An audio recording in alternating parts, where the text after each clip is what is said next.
ଏବେ ଏବେ ଆଞ୍ଚଳିକ ପାଣିପାଗ ବିଜ୍ଞାନ କେନ୍ଦ୍ର ପକ୍ଷରୁ ବଡ଼ ଖବର ସାମ୍ନାକୁ ଆସିଛି। ଆଗାମୀ 7 ଦିନ ପାଇଁ ପାଣିପାଗ ସ୍ଥିତି ସମ୍ପର୍କରେ ଆଞ୍ଚଳିକ ପାଣିପାଗ କେନ୍ଦ୍ର ପକ୍ଷରୁ ସୂଚନା ପ୍ରକାଶ ପାଇଛି।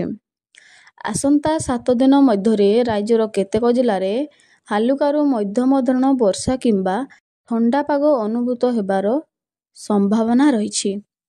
ଆସନ୍ତା 7 ଦିନ ପାଇଁ ପାଣିପାଗ ସ୍ଥିତି ପୂର୍ବାନୁମାନ କରି ପ୍ରେସ୍ ରିଲିଜ୍ ମଧ୍ୟ କରାଯାଇଛି। ମଧ୍ୟାହ୍ନ ସନ୍ଧ୍ୟା ସମୟରେ ରାଜ୍ୟର ଅନେକ ସ୍ଥାନରେ ଅତ୍ୟନ୍ତ ପ୍ରବଳରୁ ଅତି ପ୍ରବଳ ବର୍ଷା ଘଡ଼ଘଡ଼ି ସହ କାଳବୈଶାଖୀର ସମ୍ଭାବନା ରହିଛି। ବିଭିନ୍ନ ଜିଲ୍ଲାକୁ ୟେଲୋ ୱାର୍ଣ୍ଣିଂ ମଧ୍ୟ ଜାରି କରାଯାଇଛି ଏବଂ ସତର୍କ ରହିବାକୁ ପରାମର୍ଶ ଦିଆଯାଇଛି। ଏହିଭଳି ଅପଡେଟ୍ ପାଇବା ପାଇଁ ଚ୍ୟାନେଲକୁ ସବସ୍କ୍ରାଇବ୍ କରି ଘଣ୍ଟି ବେଲ୍ ଆଇକନକୁ ପ୍ରେସ୍ କରନ୍ତୁ।